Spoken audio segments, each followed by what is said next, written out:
தூத்துக்குடி மாவட்டம் கோவில்பட்டி அருகே பெயிண்டிங் வேலை செய்து வந்த 19 வயது வாலிபர் மின்சாரம் தாக்கி உயிரிழந்தது தொடர்பாக கிழக்கு காவல் நிலைய போலீசார் வழக்கு பதிவு செய்து விசாரணை நடத்தி வருகின்றனர். வாலிபர் உடலை கைப்பற்றி உடற்கூறு ஆய்வுக்காக அனுப்பி வைத்த போலீசார் தீவிர விசாரணை நடத்தி வருகின்றனர்.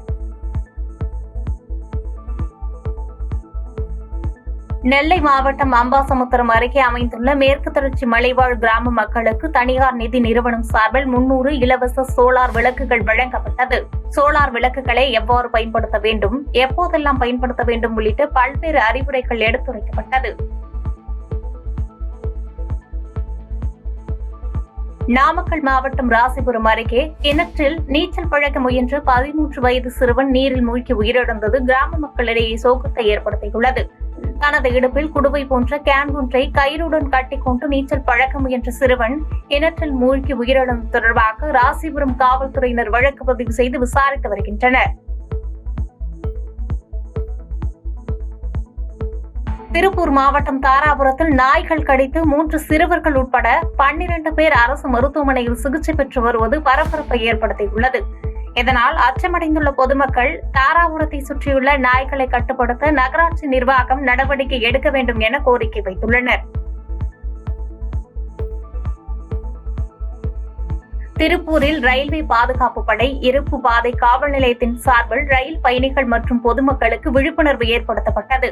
திருப்பூர் ரயில்வே பாதுகாப்பு படையின் காவல் ஆய்வாளர் ஹரிக்குமார் தலைமையில் நடைபெற்ற இந்த நிகழ்வில் ரயிலில் பயணம் செய்த பயணிகள் உடைமைகளை எவ்வாறு பாதுகாத்துக் கொள்வது என்பது குறித்தும் பெண்கள் பாதுகாப்பான முறையில் பயணம் செய்ய வேண்டும் என்பது குறித்தும் எடுத்துரைக்கப்பட்டது.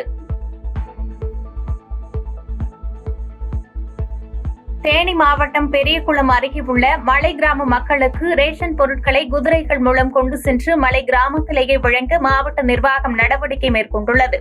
பல்வேறு இன்னல்களை சந்தித்து வந்த மலை கிராம மக்கள் தற்போது மாவட்ட நிர்வாகம் நடவடிக்கையால் நிம்மதி அடைந்துள்ளனர். மயிலாடுதுறை மாவட்டம் தரங்கம்பாடி அருகே ராஜீவ்புரம் பகுதியில் தாட்கோ நிலத்தில் இறால் குட்டை அமைக்க கிராம மக்கள் எதிர்ப்பு தெரிவித்து பந்தல் அமைத்து உண்ணாவிரத போராட்டத்தில் ஈடுபட்டனர். இறால் குட்டைகளால் நிலத்தடி நீர் பாதிக்கப்பட்டு விவசாய நிலங்கள் பாதிக்கும் என அச்சம் தெரிவித்த கிராம மக்களிடம் தரங்கம்பாடி வட்டாட்சியர் சதீஷ் மற்றும் காவல்துறையினர் பேச்சுவார்த்தையில் ஈடுபட்டனர். திருப்பத்தூர் அருகே குடும்ப தகராறில் உயிரிழந்த பெண் விவகாரத்தில் அவரது கணவரை கைது செய்ய கோரி பெண்ணின் உறவினர்கள் சுமார் 200க்கும் மேற்பட்டோர் இருநாப்பட்டு அருகே சாலை மறியல் போராட்டத்தில் ஈடுபட்டனர். போலீசார் பேச்சுவார்த்தை நடத்தி நடவடிக்கை எடுப்பதாக உறுதியளித்ததை தொடர்ந்து அனைவரும் அங்கிருந்து கலைந்து சென்றனர். இதற்கிடையில் சுமார் 1 மணி நேரம் போக்குவரத்து பாதிக்கப்பட்டதால் வாகன ஓட்டிகள் அவதியுற்றனர். திருவண்ணாமலை மாவட்டம் மங்களம் அடுத்த ஆரப்பாக்கம் கிராமத்தில் 1 மாத காலமாக முறையாக குடிநீர் வழங்காததை கண்டித்து காலி குடங்களுடன் பெண்கள் மற்றும் ஆண்கள் கலசப்பாக்கம் மங்களம் செல்லும் சாலையில் சாலை மறியல் செய்தனர். சாலை மறியல் குறித்து தகவல் அறிந்து வந்த காவல்துறையினர் பொதுமக்களிடம் பேச்சுவார்த்தை நடத்தி முறையாக குடிநீர் வழங்கப்படும் என உறுதியளித்ததன் பேரில் சாலை மறியல் கைவிடப்பட்டது. செய்திகளை உடனுக்குடன் தெரிந்து கொள்ள கீழ்கண்ட கேபிள் மற்றும் டிடிஎச் நெட்வொர்க்குகளில் எம்நாடு செய்தி தொலைக்காட்சியை காணுங்கள். பாதகம் செய்பவரை கண்டால் நாம் பயம் கொள்ளலாகாது பாப்பா. மோதி மிதித்துவிடு பாப்பா, அவர் முகத்தில் உமிழ்ந்துவிடு பாப்பா. அண்மை செய்திகளை உடனுக்குடன் தெரிந்து கொள்ள இணைந்திருங்கள் எம்நாடு தொலைக்காட்சியுடன்.